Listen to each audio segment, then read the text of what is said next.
How does an empire convinced of its divine protection come to terms with instant obliteration? Not through a slow defeat or massive invasion, but through two blinding bursts that forever redefined warfare. This is the account of how the atomic bombs didn't merely destroy two cities. They dismantled an entire belief system in just a few days. For Japanese soldiers and civilians in August 1945, the shift from unshakable confidence in victory to total surrender came so abruptly that many couldn't even comprehend it. They had been prepared to die defending every inch of sacred ground, with bamboo spears if necessary. Then appeared weapons beyond imagination.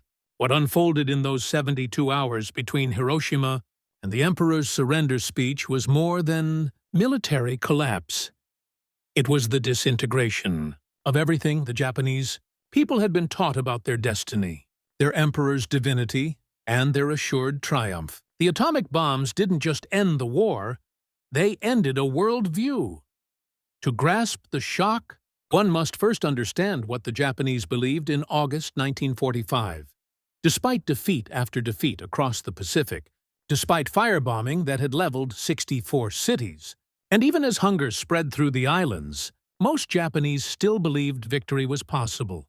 Not through superior firepower, but through Yamato Damashi, the indomitable Japanese spirit believed capable of overcoming any material shortfall.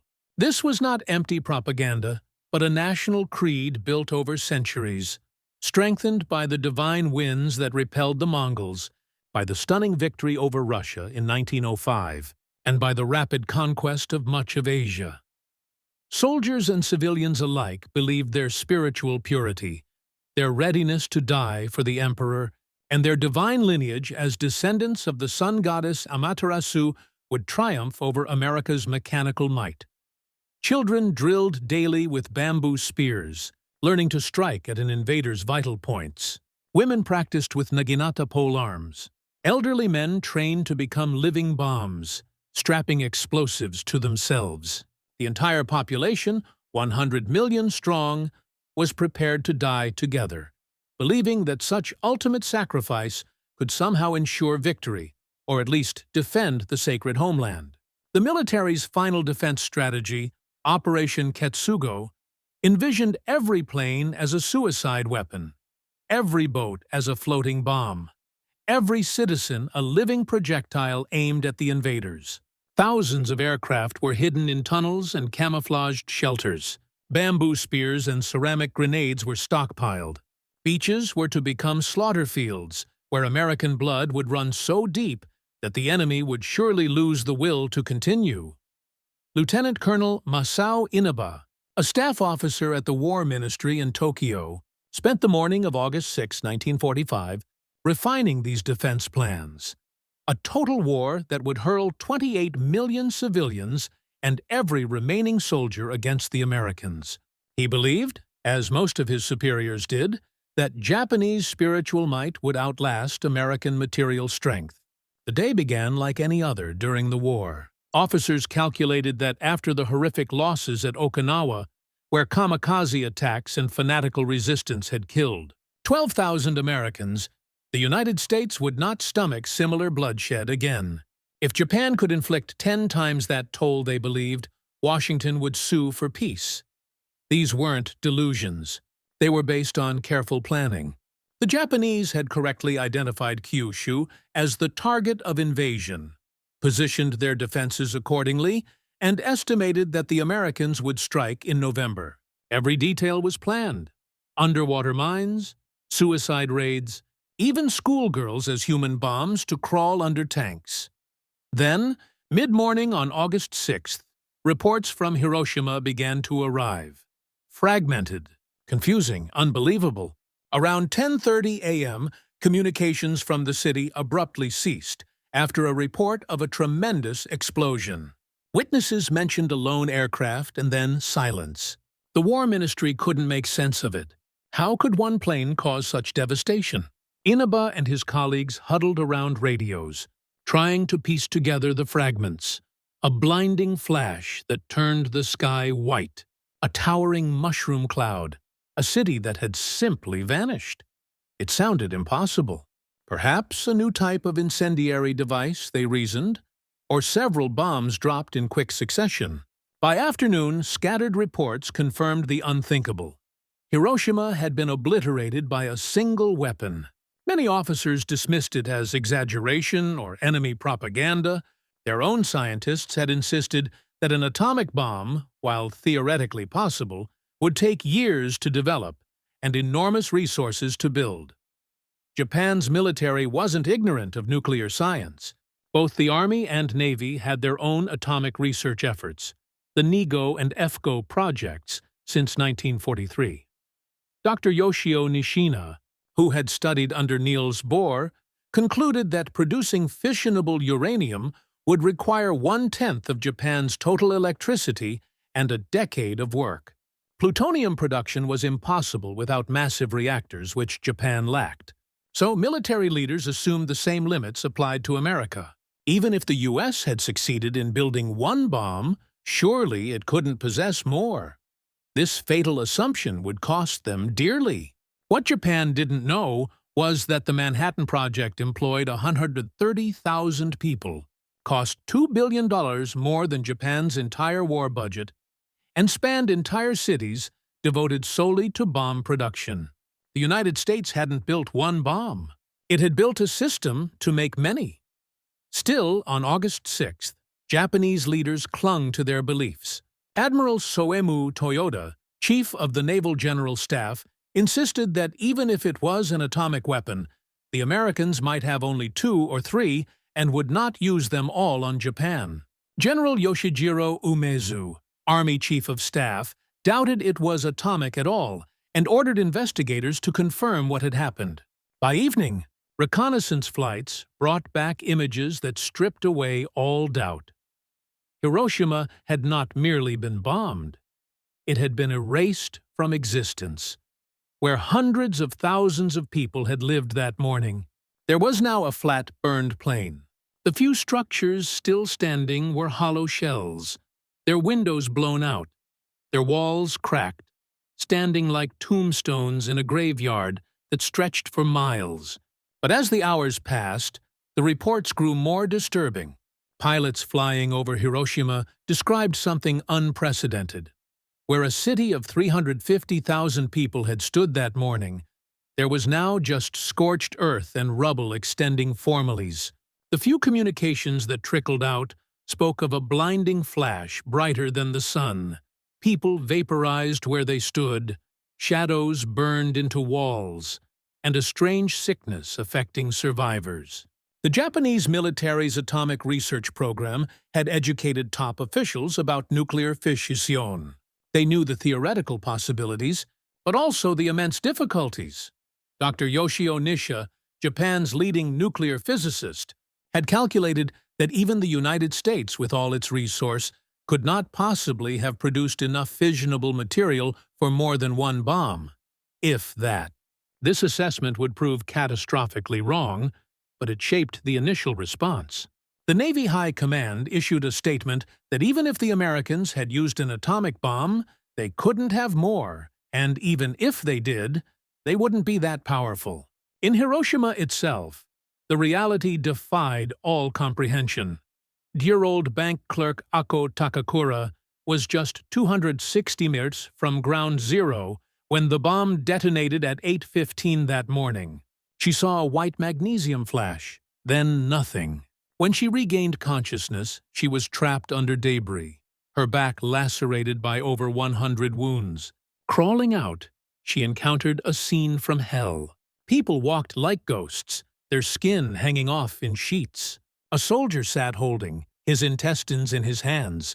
Bodies floated in the river, so many that she could have walked across on them. What Takura witnessed went beyond conventional warfare. She saw fingers spontaneously combusting, the fire spreading up arms to consume entire bodies. Human beings turned into living torches. The heat was so intense that people's eyes had melted and run down their faces. Birds ignited in mid-flight and fell from the sky as balls of fire. This wasn't warfare as anyone understood it. It was like the sun itself had touched the earth. The testimonies of other survivors painted an equally incomprehensible picture. 14-year-old Akihiro Takahashi was standing in line with his classmates 1.4 km from the hypoenter. The flash threw him to the ground. When he stood up, his clothes were in tatters, his skin hanging from his body like rags. He stumbled toward the river, passing people whose faces had melted, leaving only their teeth visible. Some walked holding their own eyeballs in their hands. Others crawled, leaving trails of flesh behind them. At the Red Cross hospital, Dr. Mitihiko Hachiya had been thrown across his room by the blast. Bleeding from multiple wounds, he made his way to the hospital to find it overwhelmed. Patients arrived with burns unlike anything he had seen, their skin peeling off at the slightest touch. Many who seemed uninjured died within hours, vomiting blood, their hair falling out in clumps. He had no explanation for these symptoms. No medical training had prepared him for radiation sickness. Reverend Kiyoshi Tanimoto, who had been outside the city when the bomb fell, rushed back to help. He found the Hiroshima he knew had vanished. Where busy streets had been, there was only rubble and ash.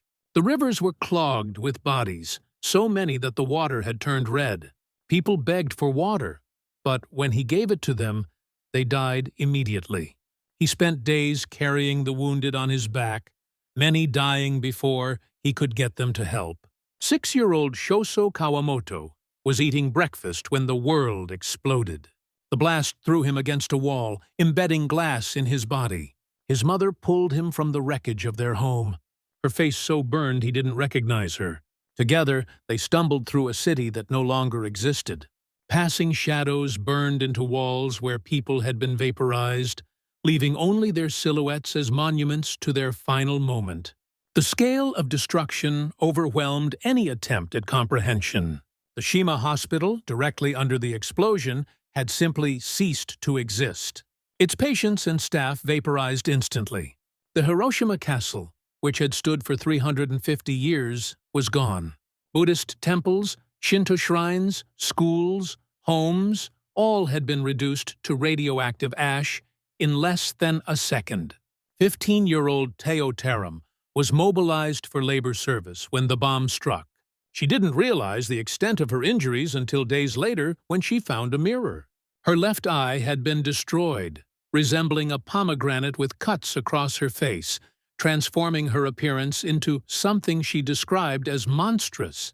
Like thousands of others, she had been turned from a normal teenager into Ahibusha. An explosion-affected person in an instant. The psychological impact rippled outward from Hiroshima. Civilians who had endured months of conventional bombing, who had steeled themselves for invasion, suddenly faced something beyond their mental framework. You could hide from regular bombs in shelters. You could fight soldiers with bamboo spears if it came to that. But how do you fight a weapon that turns an entire city into ash in seconds? On August 7th, as Japan struggled to understand what had happened, President Truman's announcement reached Japanese leaders. He claimed America possessed a new bomb harnessing the basic power of the universe, the force from which the sun draws its power. He warned of errand of ruin from the air, the like of which had never been seen on Earth. Most Japanese officials dismissed this as propaganda. Surely the Americans were exaggerating. One bomb, even a powerful one, couldn't change the course of the war. The Supreme Council for the Direction of the War, Japan's 6 most powerful leaders, met on August 9th to discuss Hiroshima. The Big Six, as they were known, included Prime Minister Kanaro Suzuki, Foreign Minister Shigenori Togo, War Minister General Koretaka Anami, Navy Minister Admiral Mitsumasa Yonai, Army Chief of Staff General Yoshijiro Umeo, and Navy Chief of Staff Admiral Somu Toyota. They were still debating whether it had really been an atomic bomb when the second piece of devastating news arrived. The meeting had been delayed from August 7th because the military members wanted more information. They still couldn't believe a single bomb had destroyed Hiroshima. General Anami argued it might have been a massive conventional raid combined with propaganda. Admiral Toyota suggested it was a special type of mine. Or perhaps several bombs dropped to appear as one explosion. They grasped at any explanation except the truth that America had achieved what Japan's own scientists said was impossible. Foreign Minister Togo tried to inject reality into the discussion.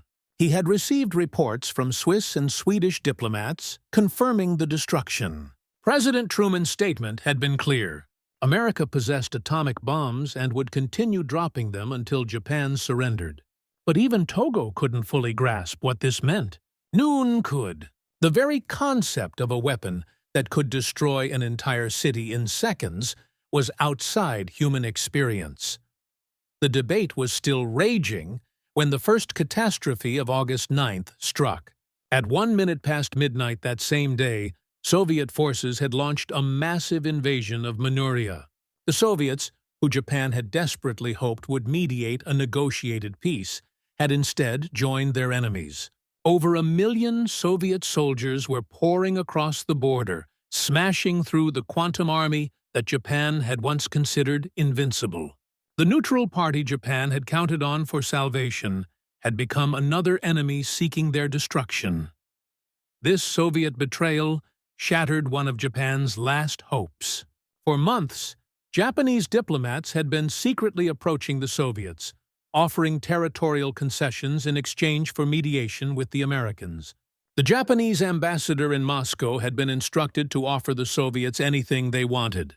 Sakhalin, the Kurils, even Manchuria itself, if they would just help negotiate peace. Unknown to the Japanese, the Soviets had been planning this invasion since the Yalta Conference in February and had been lying to Japanese diplomats while secretly moving massive forces to the Manchurian border. The Soviet invasion was a masterpiece of military deception and overwhelming force. In less than a week, they would destroy the Kwan Army, Japan's largest and once most elite force.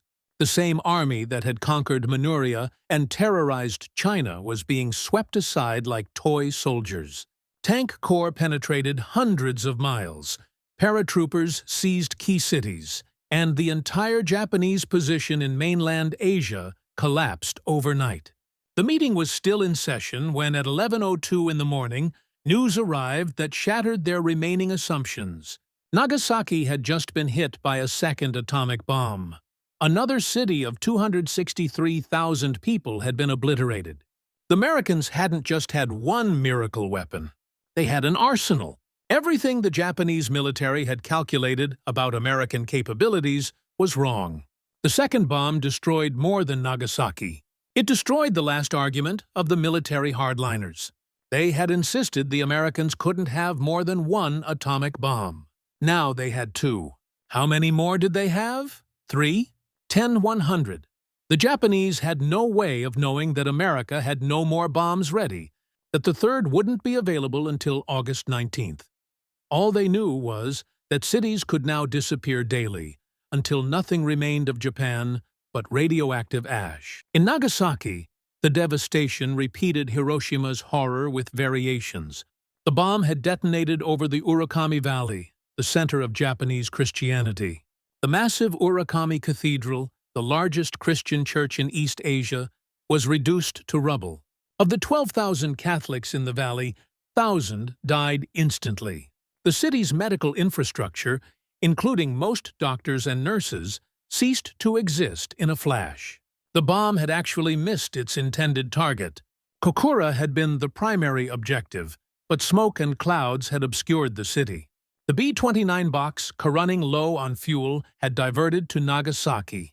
Even there, clouds covered the city, and bombardier Kermit Behan had only seconds to identify a target through a brief break in the clouds. The bomb exploded over the Mitsubishi Armaments factory, but hills partially shielded other parts of the city, limiting the destruction compared to Hiroshima. Still 40,000 died instantly, with tens of thousands more dying in the following months. Among the victims was a man who would become famous as the unluckiest person in history. Tsuto Yamaguchi, a 29-year-old engineer, had been in Hiroshima on business when the first bomb fell. Despite severe burns and ruptured eardrums, he had managed to return home to Nagasaki. On August 9th, he was describing the Hiroshima bombing to his supervisor, who accused him of being crazy for claiming one bomb had destroyed an entire city. At that moment, the second atomic bomb detonated 3 Saturn away. Yamaguchi survived again, the only person officially recognized as surviving both atomic bombings. Yamaguchi's experience embodied the incomprehensible nature of atomic warfare. He had seen Hiroshima vanish, had his body burned by radiation, had witnessed hell itself. Yet when he tried to explain it, even his own supervisor couldn't believe him. The human mind simply couldn't accept that such destruction was possible. Then in the middle of his explanation, it happened again. Reality had become more terrifying than any nightmare. In the Mitsubishi torpedo factory, hundreds of workers were vaporized at their stations. At the Nagasaki Medical College, students and professors died instantly in their classrooms. The Chinsei Middle School lost 500 students in a second. Unlike Hiroshima, where many were caught completely by surprise, Nagasaki had received an air raid warning, but it had been called off. People had left their shelters, returned to work, resumed their daily lives. Then the sky exploded. For ordinary Japanese, the psychological shock was complete. In the countryside, farmer's wife, Tomiko Higa, heard the emperor's surrender speech 6 days later. Until that moment, she had believed Japan was winning. The government had told them victory was certain, that American forces were being crushed, that divine winds would protect Japan as they had against the Mongols centuries before. The atomic bombs revealed all of it as lies. The military response split between denial and determination to fight on. Vice Admiral Takajiro Onishi, founder of the Kamikaze Corps, argued that Japan would never be defeated if they were prepared to sacrifice 20 million lives in special attacks. He believed the Americans couldn't have many more atomic bombs and that Japanese spirit could still prevail. General Anami insisted the military could still inflict such casualties on an American invasion that they could negotiate better terms. But Emperor Hirohito had reached a different conclusion. Meeting with Foreign Minister Togo on the afternoon of August 8th before the Nagasaki bombing, he had already decided the war must end. The atomic bomb had given him the tool he needed, a face-saving reason to surrender. Japan couldn't be expected to fight weapons that harnessed the fundamental forces of the universe.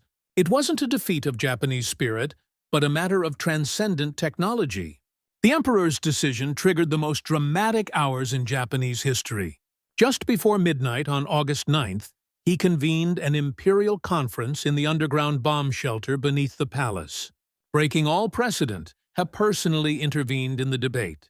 He spoke of the discrepancy between military plans and performance, the devastating power of the atomic bombs, and ominously the domestic situation, referring to the danger of internal revolution as starving civilians reached their breaking point.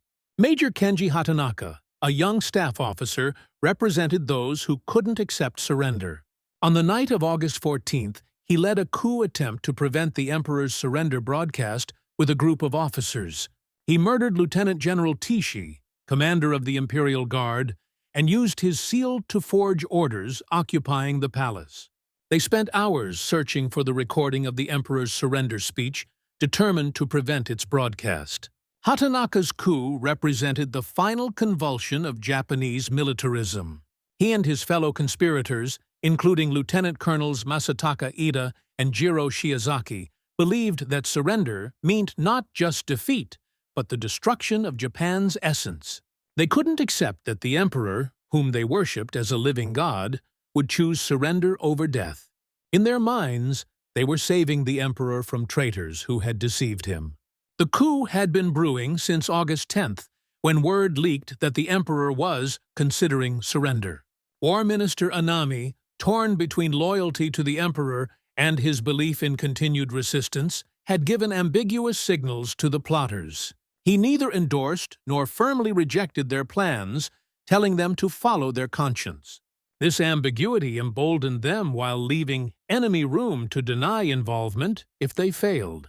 The rebels cut phone lines, detained palace staff, and threatened Tadai the emperor's aide with a samurai sword if he didn't reveal where the recording was hidden. They ransacked the palace's labyrinthine corridors while American B-29s flew overhead on what would be the last bombing raid of the war. The recording, meanwhile, was hidden in a pile of documents labeled innocuously and smuggled out in a lunch bag. The search became increasingly desperate as dawn approached. Hatanaka personally interrogated Marquido, the Lord Key-Keeper of the Privy Seal, threatening him with death. He searched the emperor's own quarters, an act of sacrilege that showed how far the rebels had fallen into confusion. They couldn't find the recording because Palace Chamberlain Yoshihiro Tokugawa had hidden it in a safe used for the imperial regalia, a place so sacred the rebels didn't think to search. As the hours passed, support for the coup evaporated. General Shiizui Tanaka, commander of the Eastern District Army, arrived at the palace and berated the rebels for dishonoring the army. Other senior officers who had initially sympathized with the coup's goals refused to provide troops. The rebels realized they were alone, that the army would not rise up to prevent surrender. As dawn broke on August 15th, the coup collapsed. The Eastern District Army refused to support the rebels.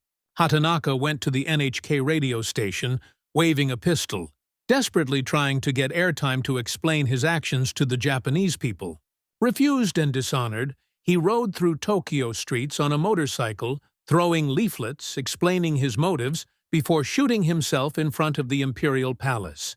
His death poem was found in his pocket, speaking of his desire to save Japan from dishonor. Lieutenant Colonel Shiaki followed him in death, committing seppuku on the palace grounds. War Minister Anami, who'd failed to prevent either the surrender or the coup, also committed ritual suicide, his death poem apologizing for his great crime.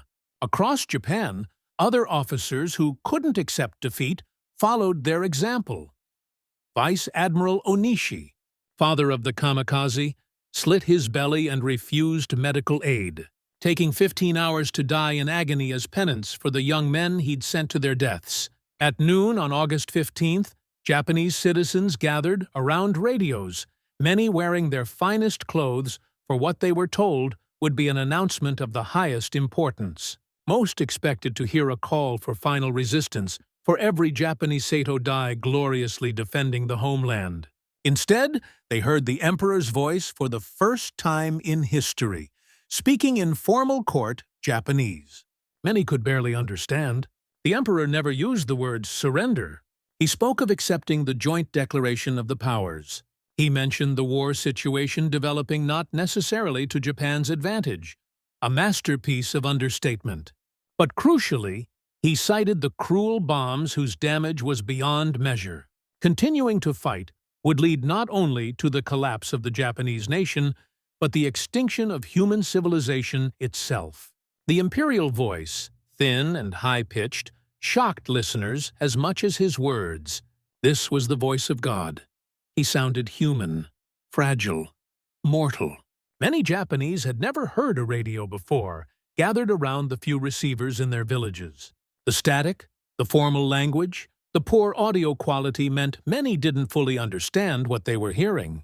Some thought the emperor was calling for greater resistance. Others simply couldn't process that Japan had surrendered.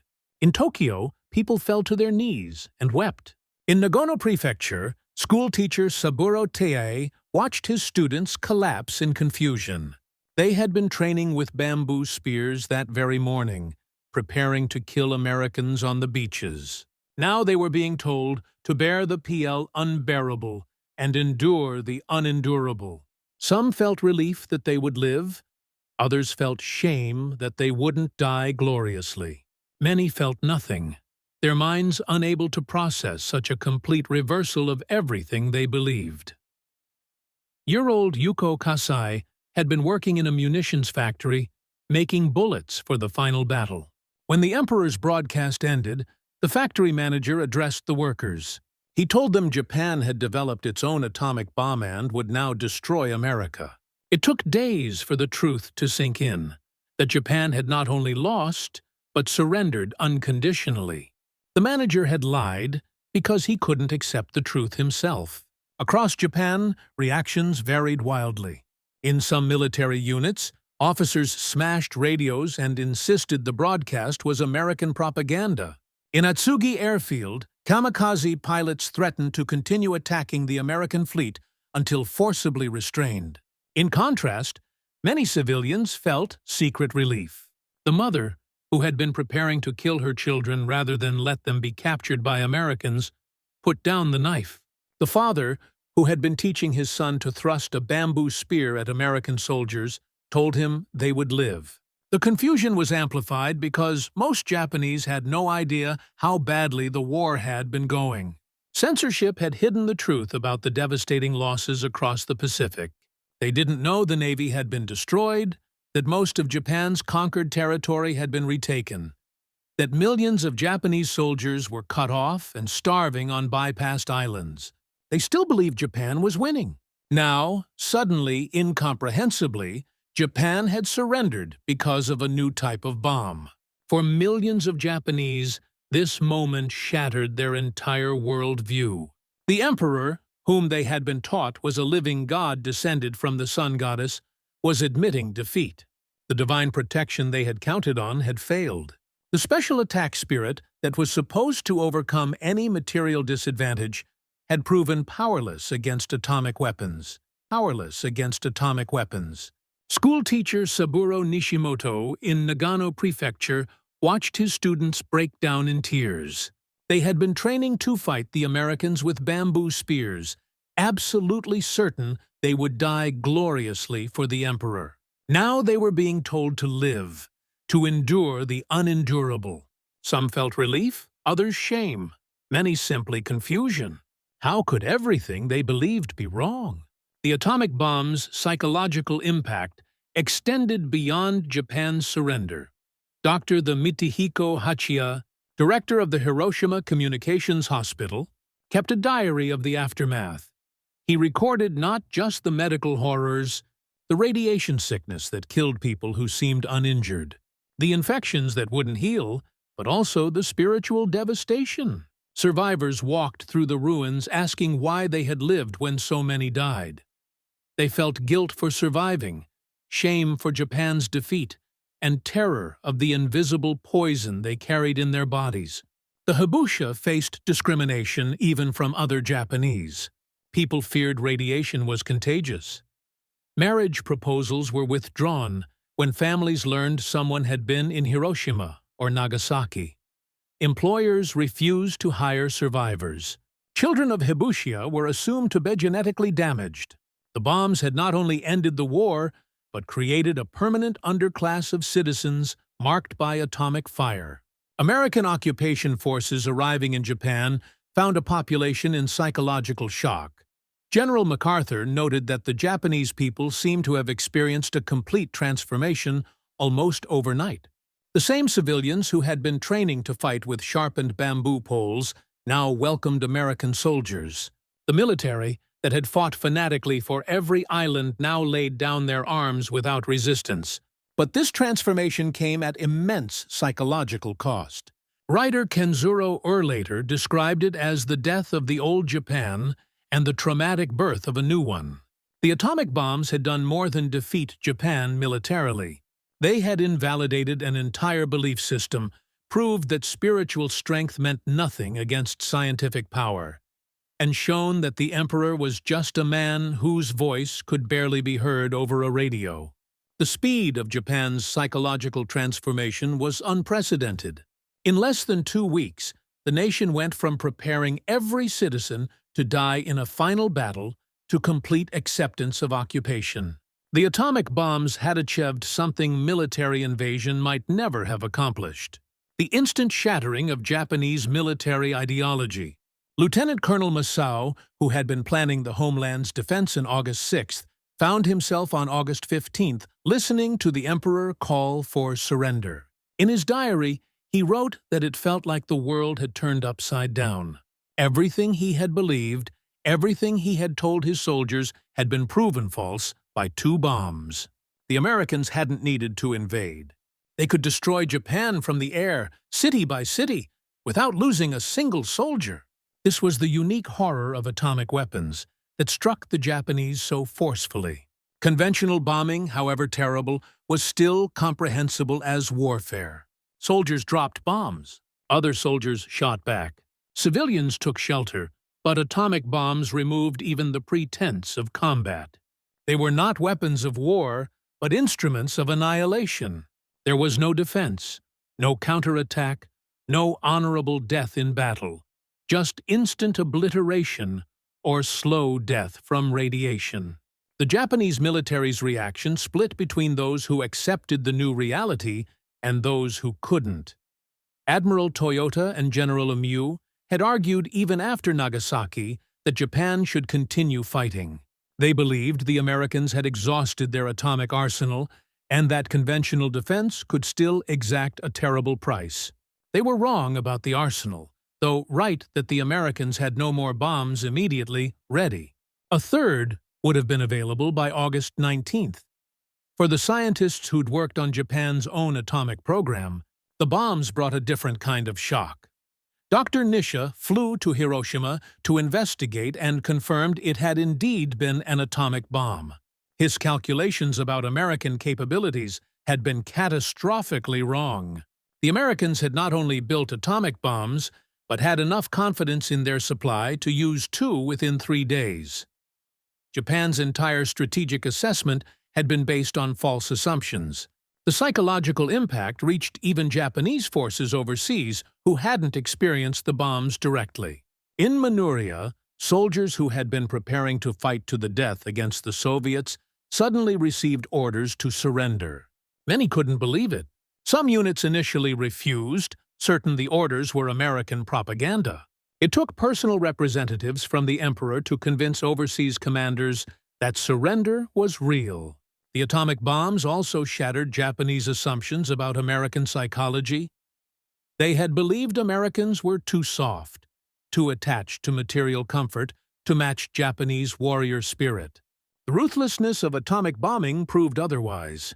The Americans had been willing to vaporize entire cities of civilians.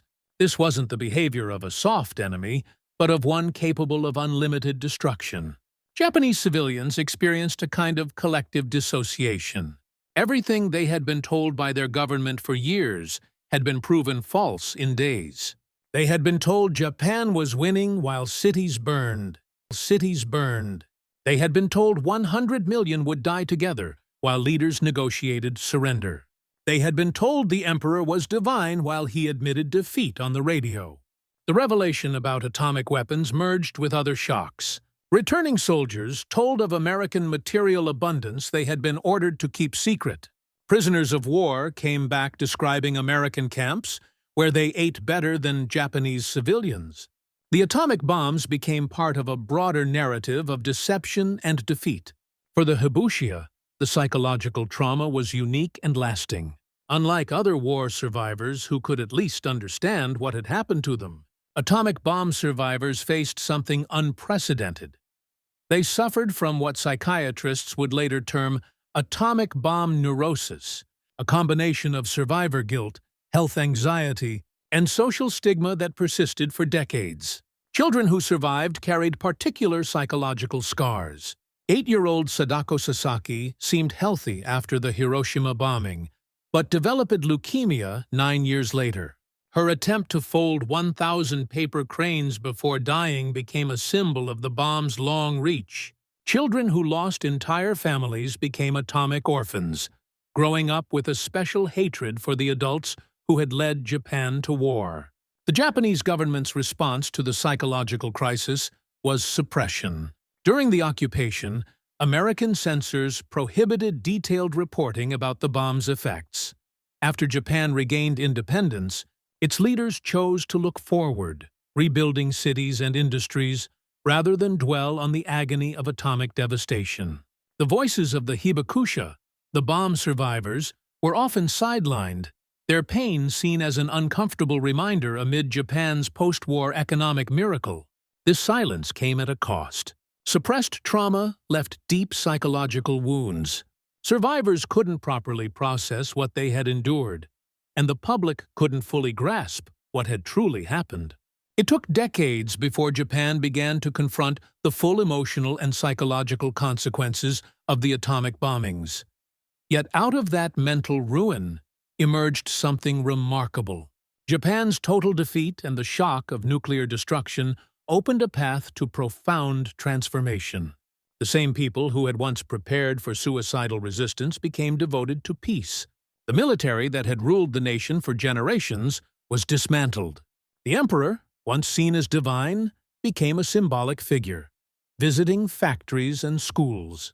Decades later, psychologist Robert Lifton found that many hibakusha had turned their suffering into a calling for peace, sharing their experiences across the world as living witnesses to nuclear horror. Their trauma became humanity's warning, but the psychological shock extended far beyond Japan. For the first time, mankind held the power to annihilate civilization itself. Hiroshima and Nagasaki became not only Japanese tragedies, but global nightmares. Images of burned shadows, charred ruins, and human fragility etched into the world's collective memory. What made it so deeply unsettling was the speed of it all. Other nations had been defeated through long campaigns.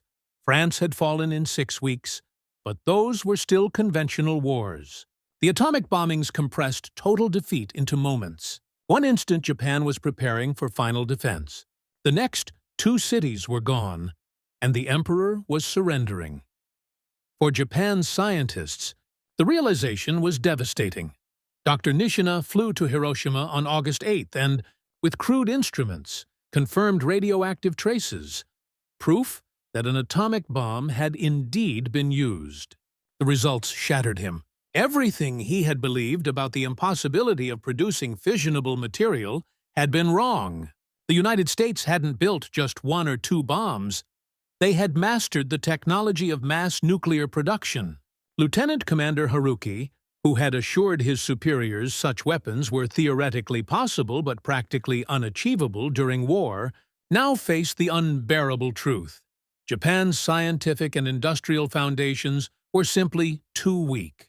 They lacked electricity, materials, infrastructure, and, most crucially, the ability to coordinate such a colossal project. Japanese society began processing the trauma through art and culture. The monster Godzilla, rising from the sea bathed in radiation, became a symbol of nuclear dread. Manga and film explored themes of apocalypse and rebirth. The bombs created a rupture in Japan's history, dividing everything into before and after. The psychological impact reshaped national identity. The only country ever attacked with atomic bombs became the world's leading advocate for nuclear disarmament. The soldiers who once fought to the death became campaigners for peace. The divine emperor became a humble marine biologist. It was as though the atomic blasts had inverted Japan's entire moral compass. In the immediate aftermath, emotional wounds remained hidden beneath a facade of stoic endurance. Japanese culture valued gamen, enduring the unbearable with quiet dignity. Survivors returned to ashes and began rebuilding, burying their pain along with their dead. But the scars festered beneath the surface. Children who survived bore unique psychological burdens. They had been raised to believe the emperor was a god, that Japan was invincible, that dying for the nation was glorious, only to see those beliefs incinerated in a flash. Many witnessed friends vanish, families melt away, and entire schools disappear in fire. Such trauma left lasting imprints. Orphaned survivors grew up resentful of the adults who had led Japan into catastrophe. Many experienced what psychiatrists later termed atomic bomb neurosis. Survivors' guilt, health anxiety, and social stigma. People feared radiation like a contagion. Survivors were avoided, not hired, and sometimes refused in marriage. The bombs had not only scarred them physically, but branded them socially. For individuals, the psychological journey from horror to healing took many paths. Some found solace in rebuilding. Others lived haunted lives. Many simply tried to forget, to focus on the future rather than the unbearable past. Yet all carried the awareness that everything they had believed could dissolve in an instant. The bombs didn't just force Japan's surrender, they shattered an entire worldview. The psychological reverberations shaped how the Japanese viewed war, science, and the fragility of human certainty. That transformation from blind resistance to peaceful acceptance wasn't just strategic, it was a collective psychological break. The most enduring impact of the atomic bomb was not the destruction, nor even the deaths, but the collapse of absolute belief. In a few short days, the Japanese learned that their leaders could be wrong. Their emperor was mortal, their spirit powerless before science, and their nation could vanish. It was knowledge that could never be unlearned. The phrase "shikata ga nai," it cannot be helped, became Japan's expression for this new reality. Quiet acceptance of the unthinkable. Yet beneath that calm lay a new awareness that if such weapons existed, anything was possible, and no civilization was immune. Modern Japan still carries this legacy. Its pacifism, economic rebirth, and ambivalence toward nuclear power all trace back to those 72 hours in August 1945, when atomic fire exposed both the limits of human faith and the boundless potential of human knowledge. For those who lived through it, the memory remains painfully vivid. They do not speak of politics or strategy, only of that instant when the world changed, when light brighter than the sun revealed that everything familiar could vanish in a heartbeat. The atomic bombs ended the Second World War, but their psychological explosion still echoes through time. They didn't merely force Japan's surrender. They thrust all humanity into the atomic age, where mortals now held powers once reserved for gods. Japan was simply the first to face that new reality. Transformed from warriors into witnesses, in the fraction of a second, it took uranium to split. It took uranium to split.